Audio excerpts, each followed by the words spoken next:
Well, Matt, we were in for a bit of a bumpy ride earlier this week. We thought invites were going out on Tuesday. That was what the rumor mill had suggested. That's what Apple had always done. Usually a week before the event, they send invites, even in the virtual landscape we're in right now. But nothing. It was crickets on Tuesday. But all hope is not lost because as we record this on Wednesday, invites are out. The March event is official, and boy, do we have a ton of news to talk about today, including a ton of your questions as well we're going to answer. Of course, speaking of questions, if you guys have a question, a comment, something you guys would like us to cover on the podcast, let us know. You can text or call our Apple Circle hotline, which is 949-354-3508, or you can tweet us, the Apple Circle. You can leave a comment on our YouTube channel, which is the Apple Circle Podcast, and we will do our best to answer your question. We got a couple of good questions we'll get to in a moment, but first, Matt, March 8th, it's happening. It's happening. Peak Performance, that is the name of the event. And like you said, a little bit worried about what was going to happen with this event because, typically, they've done different things in the past, but typically we expect a Tuesday announcement a week before the actual date, which would have been Tuesday, released on Wednesday. Obviously, lots of things going on in the world, so it's not surprising that there was some shifting going on Apple's end. But yeah, it's official. Let's just get right into it. This invite is out, and there's a lot of speculation, as usually happens with this. So first, I'll just give you my idea. It's Peak Performance spelled with two E's, which is like a sneak peek rather than peak top of the mountain. So giving us a hint at what's coming. You said you had some ideas. What are your ideas about what we might be seeing here? Besides, obviously, we have all the rumors and everything. But my own original idea, which is not so original, is with the colors of that Apple logo on there. I'm wondering if that's hinting to the colors we should see on the Mac Mini. That was one of the rumors. Was that exactly. Well, I guess and MacBook Air was colors. The rumors I had seen that people had said PEAK, the peak was to maybe peak like you're looking into VR goggles, which I thought that too. Is a little ambitious for this event. Yeah. Let's just call it that. And then people think that, maybe this peak performance, it's kind of that play on words. Maybe we're going to see some kind of peak performance Mac, like some surprise Mac, maybe that Mac Pro, but I don't think that's happening either. So we have, I think there's someone, I think it was one of the Mac Rumors reporters tweeted it well, when he said that we usually like to look into the tea leaves on things, and everyone had done that for the iPhone invite last year, that there was maybe suggestions that there was going to be colors. That was like the invite that kind of looked like it was the night sky that maybe suggested there was going to be an astrophotography mode and some other stuff, and none of that turned out to be true. So it seems like Apple sometimes likes to hide little Easter eggs in there, but don't always count on those actually meaning anything. So who knows? But at least the invites are out. We've got an official date, 10 a.m. Pacific on the 8th. You can do the time conversions for wherever you are in the world. So Matt, run me through, let's see, first product we're expecting to see. I think we can get the boring ones out of the way. iPhone SE 3, I think that's pretty much a done deal that we're going to see that. And like we said, nothing really different with that there. We did get word that maybe, I think you said this from Mark Gurman, that either they would keep around the older SE for like a $199 price point or have that option available. What were they saying about that? I think it was more Mark just kind of speculating, like making his case. I think it was more of a little opinion piece on why Apple should do this. Here's why they should keep the old $199 around. Not that they're going to, but that's interesting. I see pros and cons. Pros is for $199, you are right in like the heart of Android territory for those lower end phones, and I think $199 makes a really compelling offer. But for $199 of the SE2 versus the SE3, there's not a whole lot to justify that $200 price increase. So that's why I don't think it makes sense. As much as we'd love to see that, it doesn't make sense. It's not like the SE1 versus the SE3, or there's some kind of big redesign. Then it would make sense. But the differences are so minor that Apple would just be sort of hurting themselves by keeping the older SE around. And also, it would sort of be just cluttering up the iPhone lineup even more because we've got the 13, we've got some 12s, there's the SE. It's a little bit of a mess. So I think that point taken, but probably not going to happen. Yeah, I agree. The only reason I would think that could happen is if they do decide to kill off the iPod, which we talked about last week. That's at the same price point. If they kill that off, I can see Apple wanting to have something at that price point anyways. So like keep around the older SE. Nobody's going to buy it, or I guess maybe people would buy it if you're already in the SE market. Like you said, like it's probably better to get the 2 than the 3. So that's the only way I could see happening. But yeah, not maybe at some point, but not right now. Okay, so SE, that's coming. Boring. We already know what's coming happening there. 5G support and the new processor. That's about it. I wouldn't be surprised to see some new colors instead of the white, black, and red. Maybe we get a what do they call it? Starlight. What's the black called now?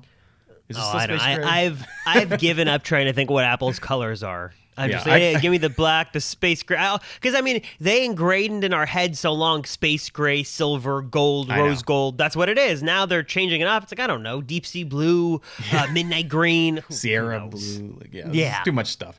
But yeah, that's the only change I could see that we haven't really seen speculated that maybe would come, but I don't think it's going to be a big deal. Next thing, kind of in a similar vein, update to the iPad Air, so not the MacBook Air, the iPad Air. Kind of the same vein, we're going to get the updated processor inside, probably the A15. Wait, A15 or A16? What are we on now? 15. 15, okay, that's what I thought. Yeah, A15 and not much else. Again, I wouldn't be surprised to see new colors, just like a revamped, kind of like what they did from the iPhone 12 to the iPhone 13. Same basic colors, but just kind of tweaks on them. I'm missing something on the iPad Air. 5G support, is that the other thing? 5G and center stage for that selfie Right, kit. the front. Yeah, so that makes sense. Basically bringing it in line with every other iPad, including the base iPad. So that's that. And then we get to the juicy stuff, the Macs. So obviously based on this announcement, we're expecting some type of Mac just because peak performance. If you're talking about performance, you're probably not talking about the iPhone SE. So... I mean, the one that's the most confirmed is some version of this new Mac Mini.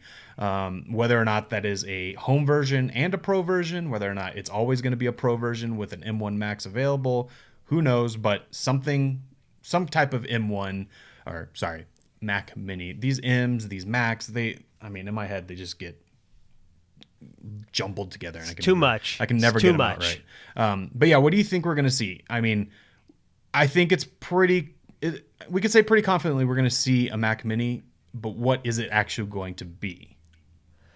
I think that we're going to see, just because if we follow the rumors, M1 Pro, M1 Max, Mac Mini, man, that's a lot of M's. That makes the most sense, and that has been rumored. I think an M2 Mini also makes a lot of sense. It's a very logical next Mac to see.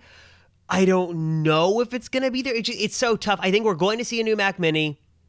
Will it get a redesign? We hope so. Will it have new chips? Probably. But what those chips are, we don't know. If I had to make a final guess, I guess this is our final predictions, I'm going to say Mac Mini in M2, M1 Pro, M1 Max. That's got to be it.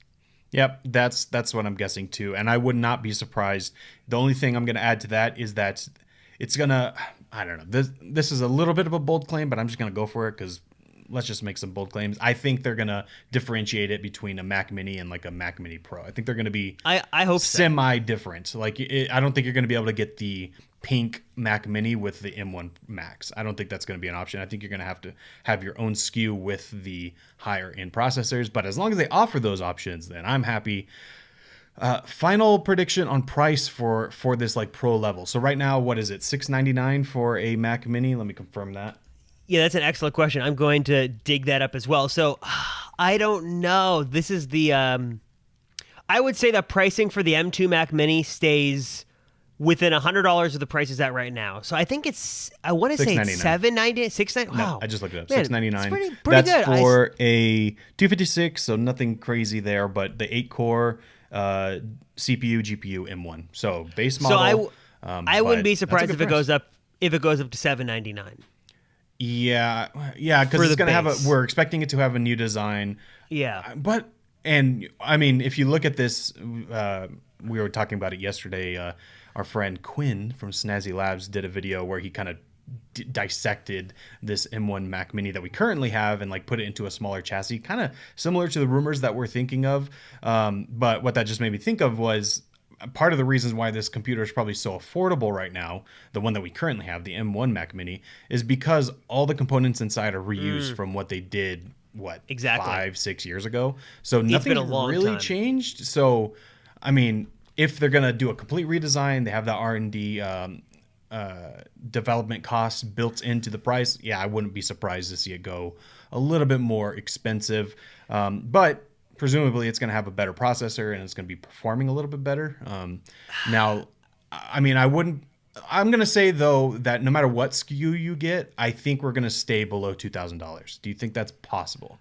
I think so. I think it was so tough about the Mac Mini too is we have to remember the people buying these days are those who are, I would say it's prosumers, because if you think about it, at least the people in my family, if you're walking in to buy a new computer at the Apple Store, chances are you're 9 times out of 10 not even looking at the Mac Mini. You're going to the iMac because it's the all-in-one solution. It's got the new screen. That's like people just want something simple. That's what it is. Yeah. With the Mac Mini, I feel like it's education, it's business, it's enterprise, and that's maybe the prosumers. And in that vein, I feel like they've got to keep the price, at least the starting price, especially for education customers, below $1,000. I mean, I feel like $999, that's kind of pushing it. And at that point, why wouldn't you just get MacBook Airs? So what do you think? Do you think we see the base go, does it say it's $699? Does it go up to $899? I could see $899, it stings, but it's not $1,000. I would say that's sort of the low end. And then I'd say the high end, 1900 maybe, 1999, something like that. I wouldn't be surprised if it touches the $2,000 peak, but doesn't go above it. Because once you're over that, then you're in iMac Pro territory, or presumably, or something like that. So I would say, I'd say maybe the range is from $800 to $900 to double that ish. So maybe a little low 2000. So it's so tough to predict this. I think that makes sense because I mean, looking at the current offering right now, if you want to get the bump up in the base model, it's $900, which is basically just more storage. I'm looking at it real quick. If you want the more memory, $200 more. I mean, they don't really offer that many options here. It's mainly just memory and storage size. So I can easily see that, we're giving you this whole new design, $799, $899, something like that, and going on from there. That makes sense to me. Okay, so that's the Mac Mini. I think we're both very excited for this. Yeah, go ahead. Before you move on, just funny enough, I'm just looking at the Apple the app. For $1,100, you can buy an Intel Core i5 Mac Mini, which I don't know why you'd buy that and why it's so expensive. But anyways, just pointing that out. If one of those products you should avoid at all costs, do not buy an Intel Mac Mini for any reason, especially not right now, and especially for that price. It's insane. Yeah, no, definitely not. I mean, obviously, the reason it's there is for those, like a Mac Stadium type of customers that need the Intel computer, and they're buying these for really weird applications that most normal people never do. But if you're in the market for this for your house, don't even look at really anything Intel at this point. If it has an Intel chip, I'd stay away from it. Okay, next thing. I mean, this is when we get into, well, actually, no. Before we get into speculation territory, there's one more thing that we're expecting, and that's the MacBook Pro, not the 14 or 16-inch, but the 13-inch, which is going to have this M2 chip, which presumably is what the peak performance is kind of referencing. So, not much to say here. We're not expecting a redesign or anything, just the new chip, so probably we'll still have the touch bar, probably not going to have any other ports. It's basically going to be the base computer for the Apple lineup, which, or I guess base laptop. I don't know, pricing wise, the Mac Mini still might be cheaper, but so that's that. I mean, not really much to say there. We've talked about that plenty of times in other episodes, but then we get into kind of speculation territory and what are we maybe going to see, only because everything we've talked about so far, aside from the Mac Mini, is pretty underwhelming. Let me ask you this, Matt. I've seen multiple people who I consider to be very well-informed, rather well-versed in the Apple community, those who are in the sort of in the Apple world. Multiple people say they don't think the M2 is going to be at the event, which sounds a little crazy to me. Do you think that we're going to see the M2 introduction at this event? I mean, let me say this. If they're planning on introducing the M2 this year, then yes, we will see it at this event because it makes sense to put it in these new products. If they are on an 18 month to 2 year life cycle, then maybe they don't. And this year we're still in M1 territory and everything, goes in that. And then, I mean, I could see that happening because it's like last year, or with the introduction of the original Mac Mini and the MacBook Air and the MacBook Pro with the M1 chip, that was getting the chip in the computer. But the computers are the same. Now we got the chip, but now we're going to really give you what we can do with the computer now that the chip is there, if that makes sense. But at the same time, these redesigns are expected to be so major that, I mean, it doesn't make much sense. Like, I don't know. I'm conflicted because on one hand, like I get, it makes sense that they would introduce the M2, especially since they're working on it. It sounds like, I mean, like you said, rumors are going back and forth whether we're going to see it or not, but it makes sense that we would see it at this event. But also at the same time, it's really confusing, which we've talked about before. It's really confusing that the M2 would be announced, which is newer, but then the M1 Pro and Max are still better, even though it's an M1. Like, that is really weird. So on one hand, I can see them not caring about that and just introducing it when it's ready. On the other hand, I can see them waiting for the M2 for next year, and then after that, update every computer. So we're on the M2, M2 Max, M2 Pro, and that way it's online. I could see that. I could see it both ways. What do you think?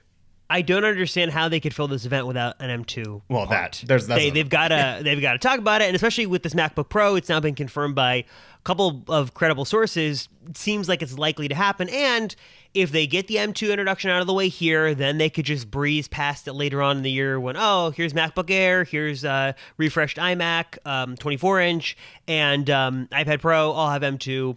Great, let's move on. So that makes sense to me. Now, to get back to your original question on what we could see as sort of speculation territory, I have thought about this, and if we, again, according to rumors, MacBook Air and iMac Pro are delayed. If you believe sources like Ross Young, who's got a 100% track record, it's not going to happen. The only thing I could think that might make sense at this event alongside a Mac Mini would be the rumored lower cost display. This is the dedicated Apple external display. It's half price. What gives me pause on this is that those rumors were relatively new and it didn't sound like they were ready. And I feel like if a display was ready, we would hear more about it. But I guess if it's more of a pro-focused accessory, makes sense for your Mac Mini, maybe with your MacBook Pro. It's not a Pro Display XDR replacement, so it doesn't need some stage time at WWDC. That makes sense to me as a wild card. I don't think it's going to happen, but if you had to say, hey, make your best guess, that would be my best guess. You know what? That just popped in my head. Maybe why that could be possible. Again, nothing pointing to this happening, but the reason maybe it would be possible is because they're introducing this new Mac Mini, and what better to plug that into than this new display? Exactly. That's interesting. I could definitely see that being a possibility. And yeah, you're right. Like, this is not supposed to be a pro product. This is supposed to be for the home. And what else are you using it for besides your laptop and a Mac Mini? Everything else has a screen. So yeah, I mean, that would definitely be interesting, and I would be very happy to see that. I'm not holding my breath for it, though.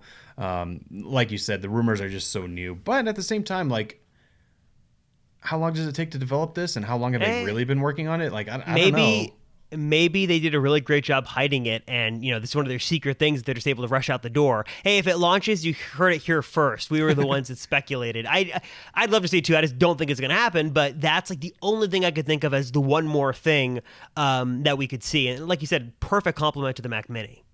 Yeah, exactly. So I wish, I hope, but I'm not too hopeful. The other thing, which we kind of mentioned up front when we started talking about this event, would be the AR glasses. And the only reason I say that is because we get the peek, which is like sneak peek, or you're getting a peek at something. And also the event, the static image is nothing really too special. But if you look at from Jaws on Twitter, every single year, for whatever reason, he's the only one I see it from, but they post like a really animated version of it. Yeah. And that one is very AR like focus. It, like, if we knew for a fact they were announcing the AR glasses, this is kind of what I would expect them to do. But at the same time, I don't think we're going to see it here. I mean, we did talk about this last week, how, maybe they're going to have a separate event in the summer instead of just WWDC. Maybe they would have a May or June event alongside WWDC, which is kind of what made us think we would see the AR glasses there, because then they would have time for it. But since they're not doing that much now, and no one's expecting that they're going to release these like 2 weeks after they're announced, why not talk about them now? I mean, it's so tough, because is this like the iPad where, well, here's what's tough. A product like an iPad changes the world, changes, the whole laptop, tablet space as we know it. It had its own special event, and the tagline was, come see our latest creation. You kind of knew it was going to be something special. With the Apple Watch, that was a part of an iPhone event. So it wasn't its own piece on its own. It wasn't its own puzzle. So part of me would think the older Apple fan of me would be like, oh, it's going to get its own event. Like, this is going to be like its own special event, which they could easily do now that this is all virtual. Just, hey, tune in on this day and we're going to have like a really cool event. But maybe that's not how the modern Apple works. I think that as long as there is adequate time to explain how it works, what the software does, basic instructions, maybe that's all you need. So on one hand, maybe they just blow us all away and give us a preview at this spring event because there's comparatively not a whole lot of other cool stuff to talk about. On the other hand, I think that the more I think about this sort of May-June event schedule, kind of makes sense.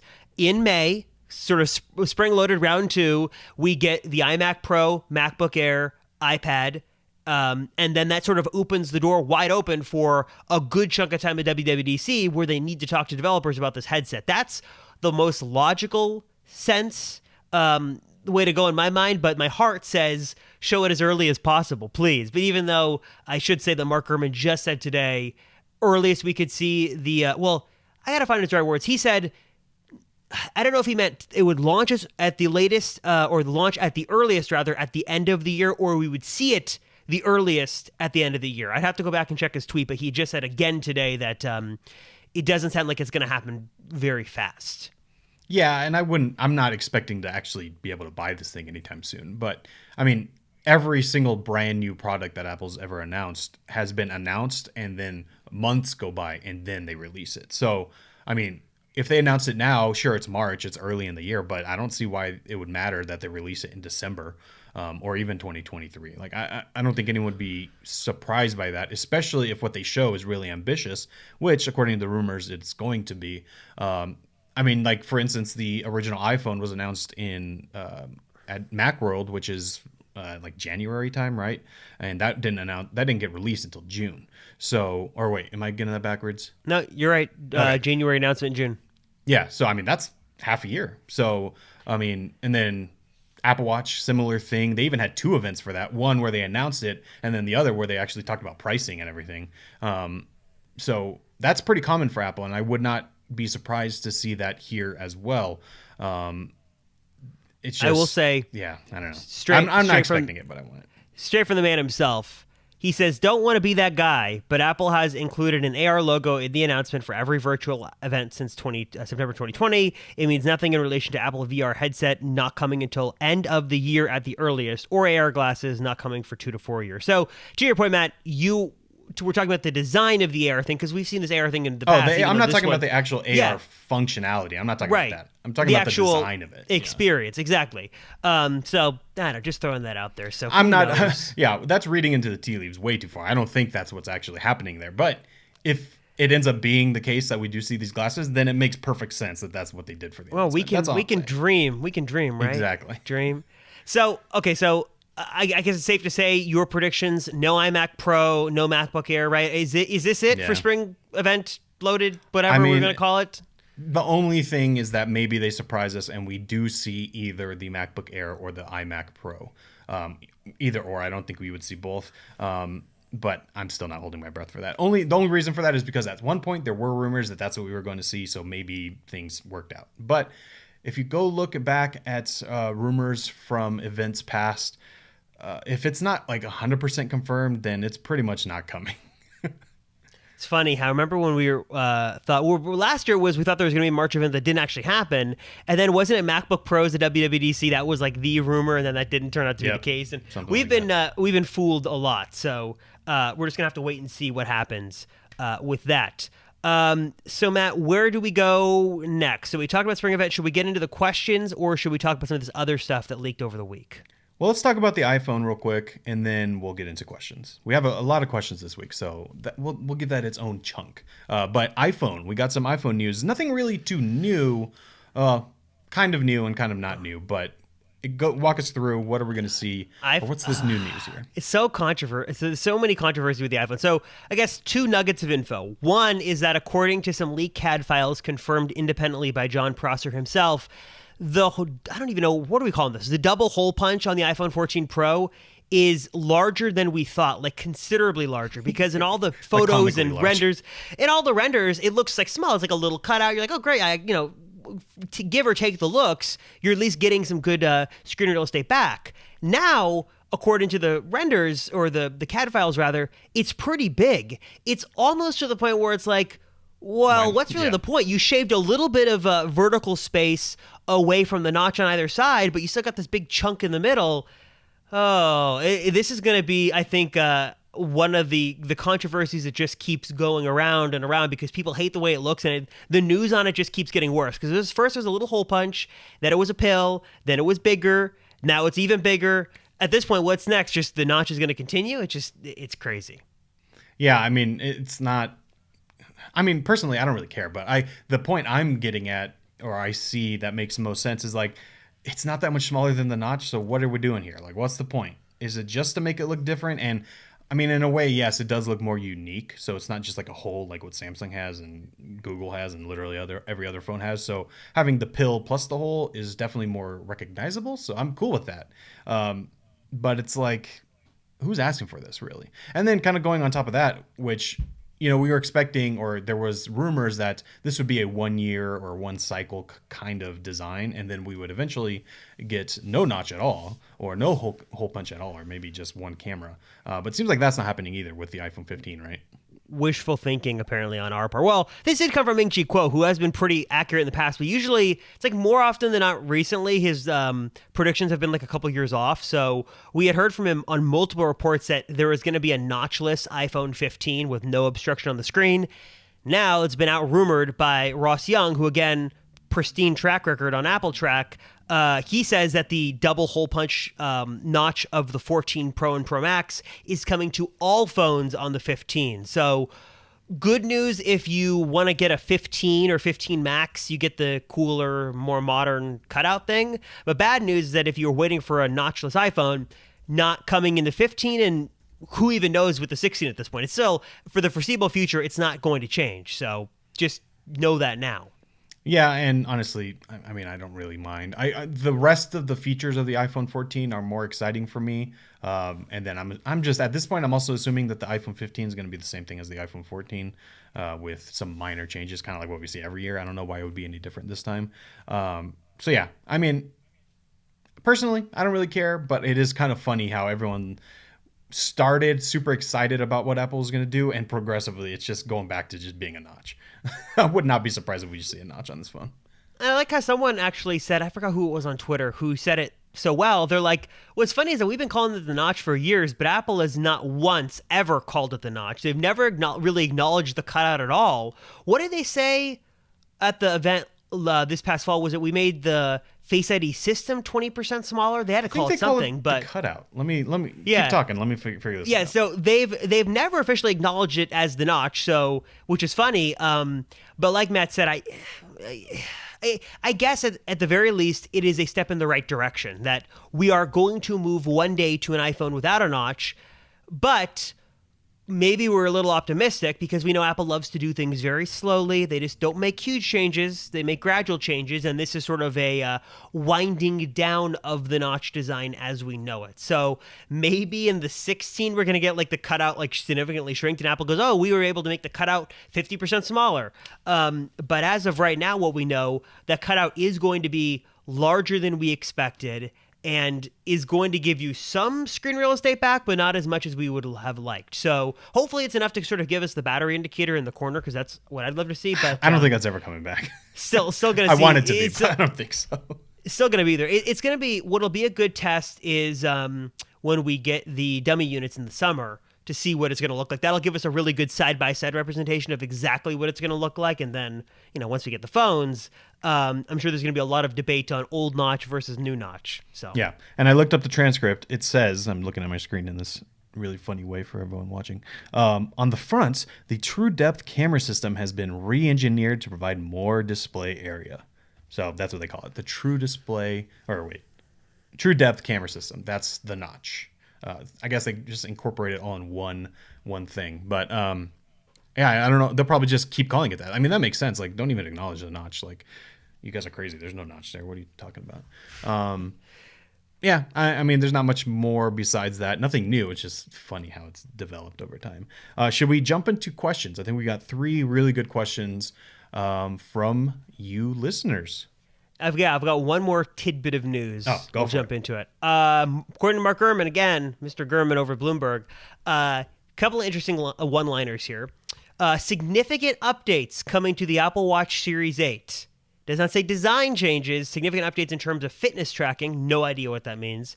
And also, he said, according to Gurman, this is going to be the biggest year for the Apple Watch since the original model, which that is a bold statement. I've, again, no idea what that means. But according to him, we should get the Series 8 with better fitness tracking. We should be getting a new Apple Watch SE version 2. And, I guess 2 more things. And the Apple Watch Series 3 is finally going to get retired, which is long overdue because it's a horrible buy right now. We talked about that before.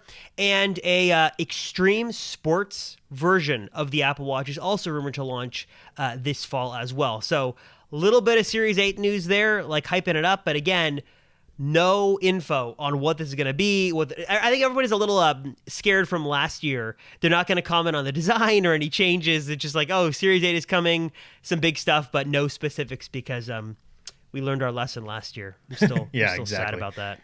If you're going to try to predict exactly what the Apple Watch is going to look like, good luck, because who knows at this point. Yeah, that's just... I mean, it's interesting. The news of the Apple Watch, I'm kind of over it at this point. Maybe it's because I got my Series 7 and like I don't really care about updating anymore, but I'm excited to see this rugged model, what that means, and also like what the price point is once they cut the Series 3, because if the SE gets a better price because it's now the lowest end model, then that's a much better deal. So, you know, I want to see what they do, but honestly, I kind of just don't care anymore. So let's get into questions because you said we have 3 good questions. Matt, fire away with the first one. Alrighty. Let me pull it up real quick here. So let's see. First one is from Jack. So he says, hey there, been a long time Spotify user, but Apple Music has been intriguing me with its better integration with the Mac, iPhone, Watch, everything, especially when using Siri. What do you guys use, and what should Apple do to make Apple Music better? That's from Jack. So what do you use? Do you use Apple Music? Well, I try to live the dual life of Apple Music and Spotify. Well, first off, I should say, I'm not a big music guy. I've never have been, probably never will be. I like to listen to music. I love just the ease of streaming services, but I've never been too much into it. I've had a Spotify plan since like they came out with like student discounts. I'm on like a Spotify family plan now, so it's like I don't even know if I pay for it. It's like a couple bucks a month. I think my sister pays for it. Thank you to my sister because I don't know if I ever see the bill for that, but I've been on Spotify. I have tried Apple Music, especially when I got AirPods Max. I like wanted to try what spatial audio was all about and to really see what these high-res mixes were like. And for the last couple of months, I think I got like a 3-month trial, and I was sort of living the dual life of Apple Music with Spotify. And in my ears, the untrained ears, I could hear a difference. Apple Music, with both sets of their maximum bitrate settings, did sound better. The experience was better. It sounded great with AirPods Max. It was really nice. But once it came time to pony up the money, which I think is like $10 a month, I was just like, it's not worth it. As for a casual listener like myself, it's just easier to have Spotify, and Spotify is more ubiquitous. It's on different devices. It has better tie-ins, so that's just sort of where I went. Though I will say, if I was to start fresh again and I was paying for it, it's hard. Everything's on Spotify, but also Apple Music has a good catalog too. So I don't know. I think I'm torn on it. I don't know what I'd do if I had to start over again from the beginning. I know there's pros and cons to both. What do you use, Matt? I have both, of course, as usual. I have every single thing pretty much. But really, the reason why I had Spotify is because in the Tesla Model 3, it has Spotify integration. So I wanted that because it's just easier to do it from the touchscreen instead of having to use my phone. But I don't have the Tesla Model 3 anymore. I still have Spotify mainly because no good reason. I just haven't canceled it. And also it's like a family plan. My sister uses it and stuff. So the cost isn't really that big of a deal to me. I also use Apple Music, and for me, the reason is because of the audio quality and the AirPods Max. Like you said, it is a noticeable difference, and for me, who does have a semi-trained ear, I can really notice the difference. Plus, I absolutely love spatial audio. Having that with the AirPods Max plus the higher bitrate, excellent. I love it. It sounds great, and that is worth it for me. Now, in terms of what Apple could do to make Apple Music better, the main thing that I've heard, this isn't an issue that I personally have, but the main thing I've heard from other people is that their suggestion algorithm is not very good. That's not how I listen to music. I choose every song I want to listen to because I guess I'm weird like that. I don't listen to like stations or playlists or anything like that.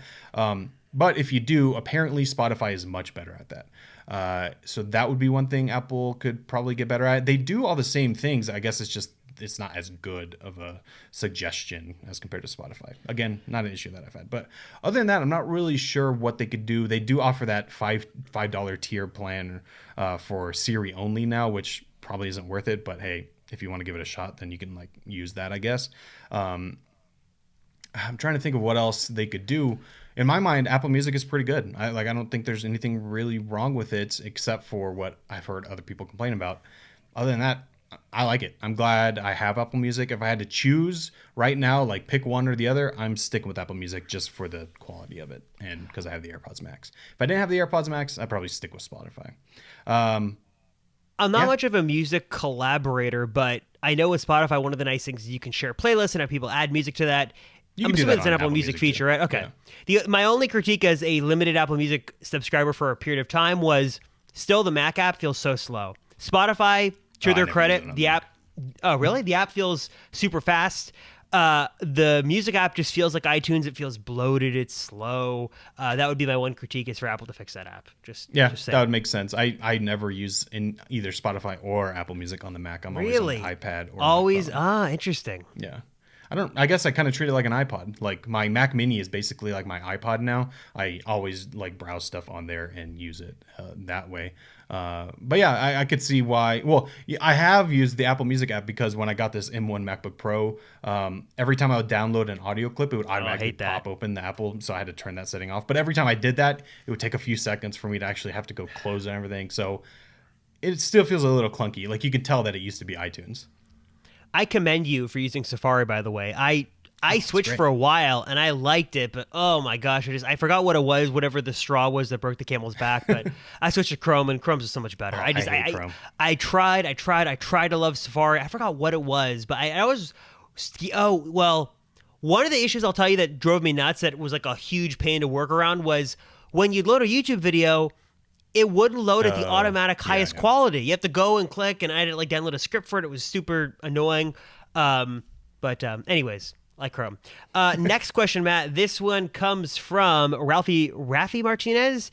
He wants to know why he can't connect his phone to use Apple CarPlay and tell it not to charge. I feel like I'm wrecking my battery every time I use CarPlay. Ralphie, I've got good news for you.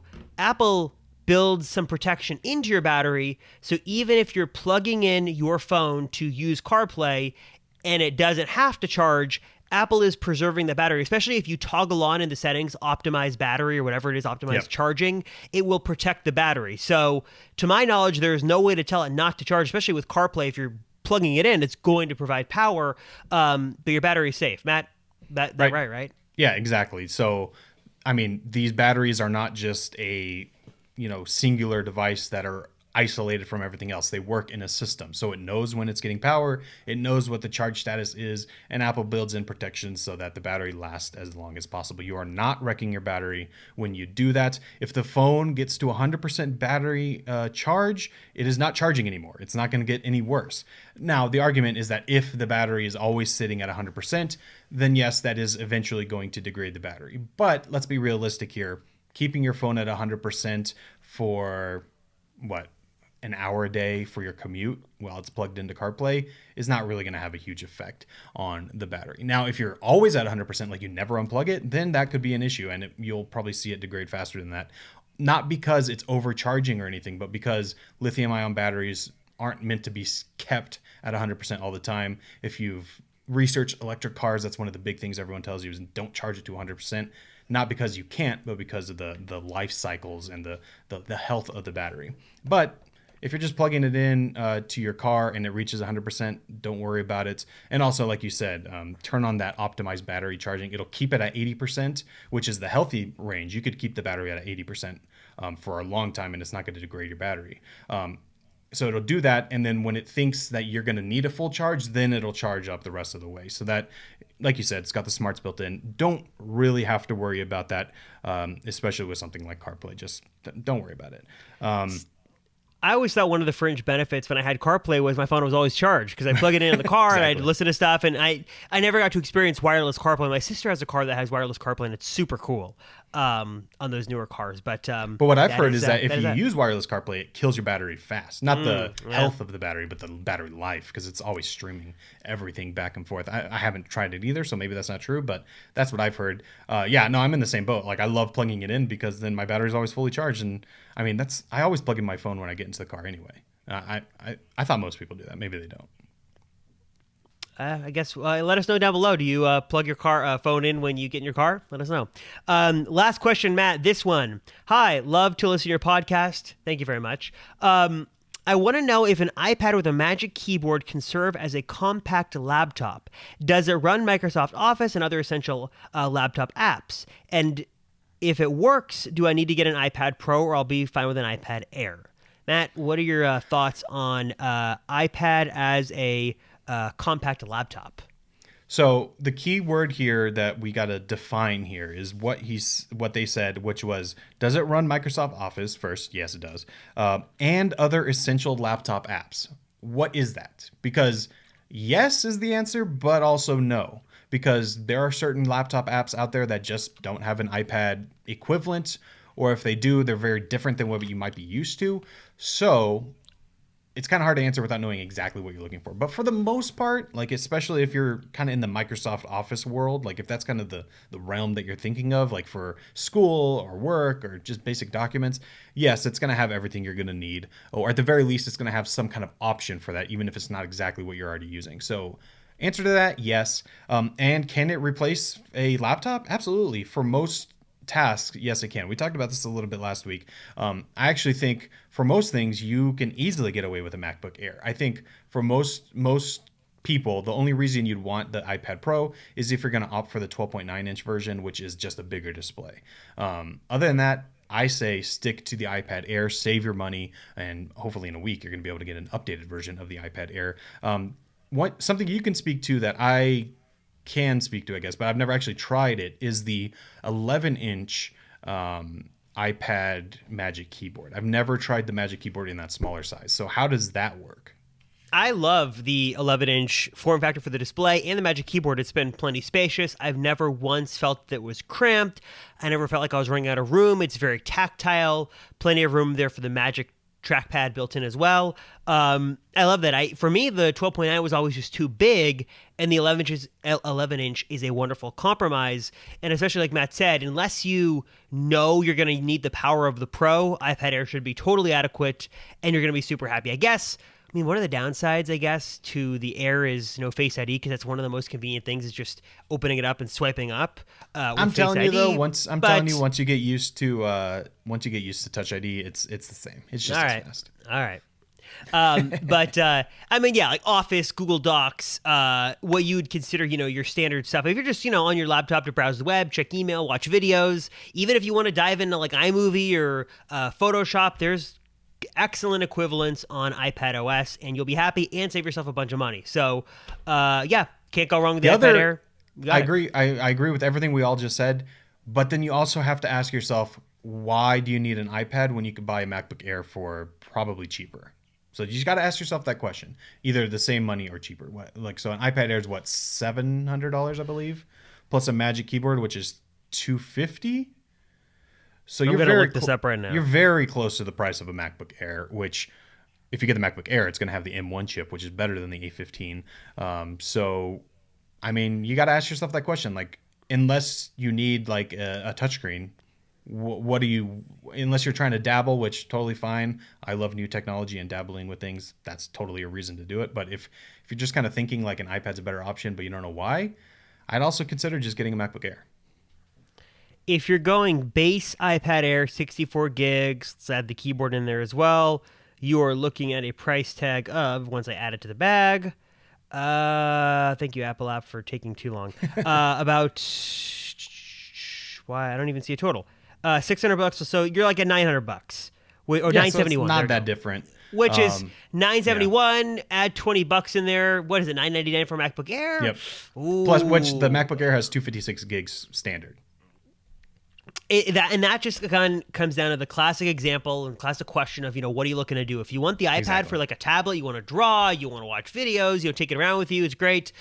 The iPad Air is an excellent tablet that can also be a pretty good laptop replacement. The MacBook Air is an excellent laptop, but it's not a tablet. So if you want to sort of have the best of both worlds and, experiment with the Air, but iPad Air, but MacBook Air is still the way to go if you just want to dedicate the laptop. The other thing, just going back to this question, is they say, I want to know if an iPad with Magic Keyboard can serve as a compact laptop. In that case, if you're looking for something really small, then yes, it is definitely going to be smaller than the MacBook Air. So if that's what you're looking for, almost like a netbook style computer, excuse me, then yeah, the MacBook Air, the iPad Air plus a Magic Keyboard would probably be the way to go. But, just weigh your options, because there's a lot of things to consider when it comes to this. And also, no matter whatever way you want to go, whatever you decide to buy, please, don't buy it over the weekend from Friday when you hear this episode till the Apple event. Just wait, please.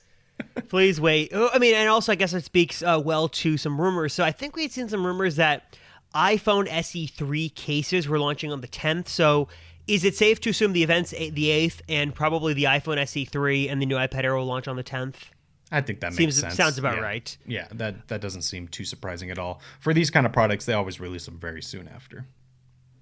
And then MacBook Pro and Mac Mini maybe a week after. Sometimes they kind of do like a staggered week or two until they release some of the bigger stuff. So yeah, I could see that happening. You got the iOS devices and then the Macs. That makes sense to me. So, Matt, we hit the news. We hit the March event. We hit all this stuff. We answered questions. Is there anything else before we wrap up? We gave our final predictions. Next week is going to be just a jam-packed show, which we will either be super blown away by something that was totally a curveball that we're like, oh, can you believe they launched that? Or it's going to be, hey, thanks for listening because you already knew it was coming and here's some of the details.